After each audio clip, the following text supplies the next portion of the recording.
హజ్ యాత్రకు వెళ్లి మక్కాలో ప్రాణాలు కోల్పోయిన అబ్దుల్ ఖాదీర్ ఫాతిమా కుటుంబాన్ని పరామర్శించారు వైఎస్ఆర్సీపీ నేత వైఎస్ జగన్.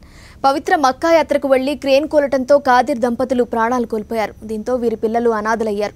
మచిలీపట్నం సమీపంలోని ఇంగ్లీష్ పాలెం వెళ్లిన జగన్ ఖాదీర్ కుటుంబ సభ్యులను పరామర్శించారు. అండగా ఉంటానని భరోసా ఇచ్చారు. పబ్లిసిటీ కోసం లక్షల రూపాయల పరిహారం ఎక్స్గ్రేషియా ప్రకటించే సీఎం చంద్రబాబు ఖాదీర్ కుటుంబ సభ్యులను ఆదుకునేందుకు ముందుకు రావాలని డిమాండ్ చేశారు.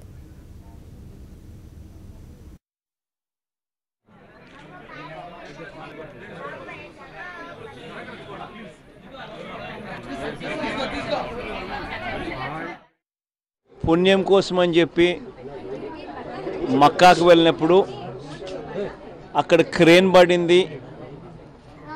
క్రేన్ పడి దాదాపుగా 100 మంది పైగానే చనిపోయిన సంఘటన అందరము మన పేపర్లలో చదివాం, టీవీలలో చూసాం. కానీ మన రాష్ట్రం నుంచి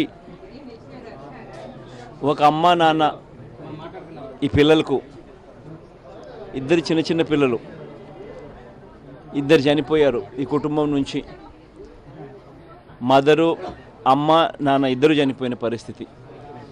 చంద్రబాబు నాయుడు గారేమో పబ్లిసిటీ వస్తుంది అని అంటే ఆయన కాంపన్సేషన్ ఎంతైనా ఇస్తాడు. పుష్కరాలలో ఆయన మేకప్ కొట్టుకుంటూ ఆ మేకప్ పెట్టుకొని షూటింగ్ కోసం అని చెప్పి 30 మందిని చంపినప్పుడు అప్పుడు 10 లక్షలు ఇచ్చారు. ఒక్కొక్కరికి ఒక్కొక్క మాదిరిగా ఆయన ఇస్తాడు. ఇప్పుడు ఈ కుటుంబానికి అయితే మాత్రం ఎవ్వరూ లేరు. చాలా అన్యాయమైన పరిస్థితిలో పిల్లలు ఉన్నారు. వీళ్ళకు మక్కాకు పోవడానికే వీళ్ళ ఫ్లైట్ టికెట్లే సుమారుగా ₹1,00,000 అవుతాయి. పాపం పుణ్యం కోసం అని చెప్పి జీవితకాలంలో కనీసం ఒకసారైనా 2 సార్లైనా మక్కాకు పోతే స్వర్గానికి పోతామన్న నమ్మకం ఉంటుంది. కాబట్టి వాళ్ళు సంపాదించుకున్న డబ్బంతా కూడబెట్టుకొని అక్కడికి వెళ్ళే కార్యక్రమం చేస్తారు. అక్కడికి వెళ్ళిన తర్వాత తల్లిదండ్రులు ఇద్దరూ రాని పరిస్థితిలో ఈ పిల్లలు ఉన్నారు.